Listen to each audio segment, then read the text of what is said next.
Welcome to the motherfucking lady. We're covering today's top boxing news. Okay, we'll start with this. What was intended to be Ryan Garcia's public apology for the inflammatory comments he made 1 or 2 days ago. Yeah. My problem is this. Timothy Bradley called me a zoo animal live on ESPN, and no one cares. Calling you a zoo animal is not a racial slur. Why is it someone was dead-ass racist to me, and no one cares? Well, it's because calling you a zoo animal isn't a racial slur, and it's not a generalization on a race, religion, or ethnicity. And that's a huge brand. This is messed up. The way the internet has fried your brain is what's messed up. I take all responsibility for my words. I am misunderstood. I just got a lot of trauma. Is that why you said you want to dig up a dead guy, reanimate him so that you can unalive him again? And it's been a tough couple of months, as everyone can tell, but I am sorry. I struggle with substance abuse, and it's hard for me with everything going on. Didn't he say he stopped drinking? I actually love black people,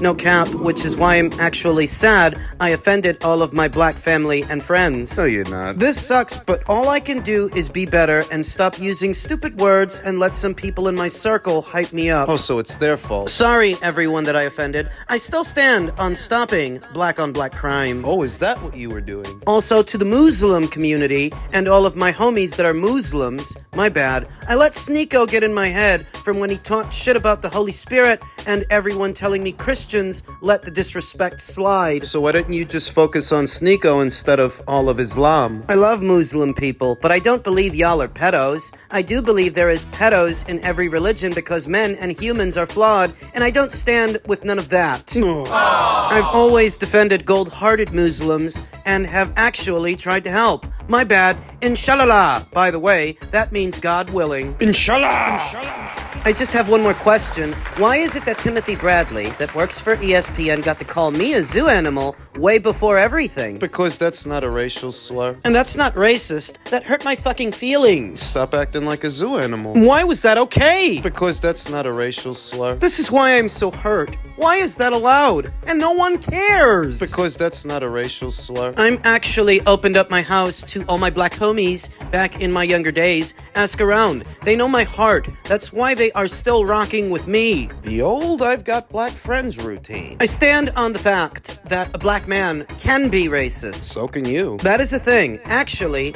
anyone that's human can be. If Devin says, I'll never let a white man beat me, that needs to be addressed. Well, saying that he would never let a white man beat him is not the same thing as saying, hey, let's go dig up this dead guy, reanimate him so that we can kill him again. So that we can unalive him? No, Devin never said, I hate all individuals of a certain race and or religion. He didn't say the things that you said. If he did, I'd be saying the same things about him that I'm saying about you. But this conversation is not about him or anything he said. It's not. It's about you. Stop deflecting. The world needs healing. Everyone needs to be held accountable. You mean like the WBC's holding you accountable for what you said? In the hood, everyone has said the N-word, and everyone knows that. Yeah, but you're not from the hood. You're from Victorville. And everyone acts like you check everyone, attacking me when everyone needs to be checked then. Well, I don't think the guys in the hood are using a hard R when they say it the way that you were. And if you don't wish to offend people, then you probably shouldn't say it at all, with a G-A or an E-R. Hard R. R-D-R-R. What is it with people wanting to use that word so much? Who are you trying to sound like? What are you trying to be like? Like you want approval or something,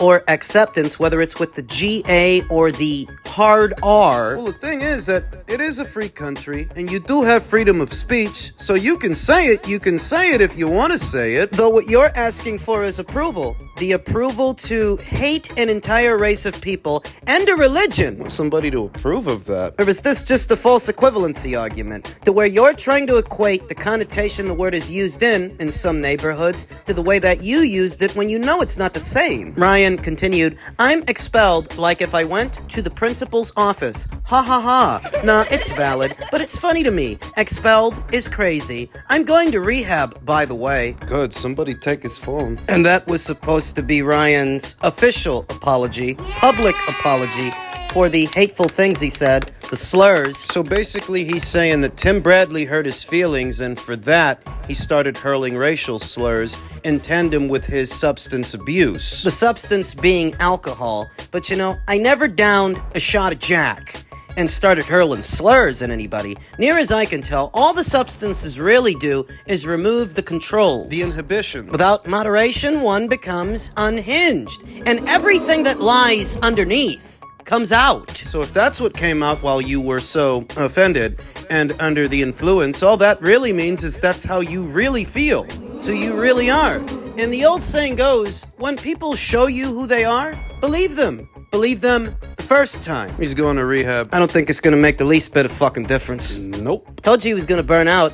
He was gonna crash and burn. And he's not done. There's still plenty of time left this year for him to say and do more stupid shit. And he will. Just give him enough time. You could set your watch by this guy. It didn't offend me. It made me feel very sad for him to hear him speaking the way that he was speaking. And even hear him saying he wasn't gonna regret it. And then, again, to see him soliciting an apology. The apology was real. Him saying that he wasn't going to regret it was just him pushing on where he was already at. Anything that he commits to, he doesn't know how to uncommit to it. He doesn't know how to retract it. He doesn't know how to just stop it. You know what I mean? He's not a bad guy. He's not a bad kid. He's just made some bad mistakes, some immature decisions, and he's just not reaping. Well, he's unfortunately reaping the results of where they're at. That's what Sean Porter had to say about it. Eddie Hearn said, this is what happens with these things. They get worse and worse until something really terrible happens and everyone regrets not getting him help or trying to get him any help. What's happening to him, I've seen happen to other fighters before. It's not easy to get people help who think there's nothing wrong with them. Is there something wrong with Ryan? That depends. That depends on how you look at it and what you think is going on. What I think is going on is a very immature guy put his foot in his mouth, said one or two things aloud that he should have kept on the inside. Because getting inebriated doesn't make you a bigot by default. Because those two things are mutually exclusive. Even in the realm of substance abuse, being a substance abuser doesn't make you a bigot or a racist by default. One is not the gateway to the other. So if Ryan said what he said, it's because it came from within. And he's been harboring those sentiments this whole time. That's what's disturbing. That's why they want to say it's a mental health issue. That's why they want to blame it on the alcohol. It's because it's even more unsettling if there's really nothing wrong with him per se. And this is how his mind works. Saw a Twitter account that goes by the name Fight Oracle say, is Ryan Garcia a quote-unquote racist?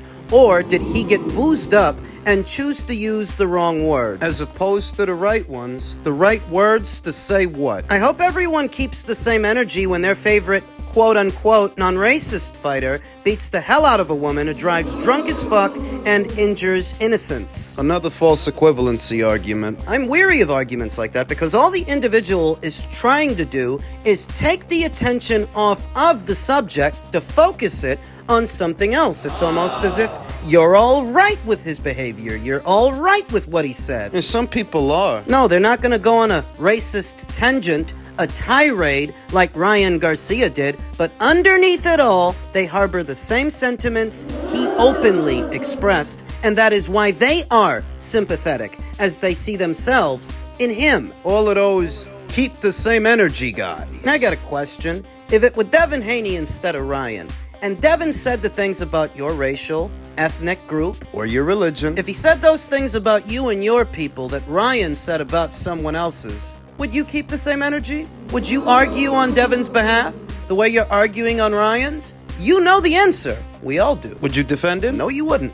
So I ask people to keep the same energy about a hypothetical scenario when you can't keep the same energy about a real one. Why? Why don't you just be honest and say you're okay with what Ryan did because in many instances you would like to do that yourself? Why don't you wear your heart on your sleeve the same way that he did. Y'all know why. Because you don't want to have to deal with the repercussions. You don't want to have to deal with the consequences. You lack the courage of your convictions, sir. So some other content creators have come under fire. Content creators like Showbiz the Adult, Boxing Ego, bigger and older channels than this one, some of them, for not taking a stand. A stance. These individuals that readily defended Ryan Garcia when all it was about was the aspirin that they found in his system. They were ready to defend him, but they're not ready to castigate him, to lambast him for saying the things that he said. Even though they happen to be members of the communities that he has so offended, and now their subscribers are letting them have it. But that's how we got here. You created this monster. You did.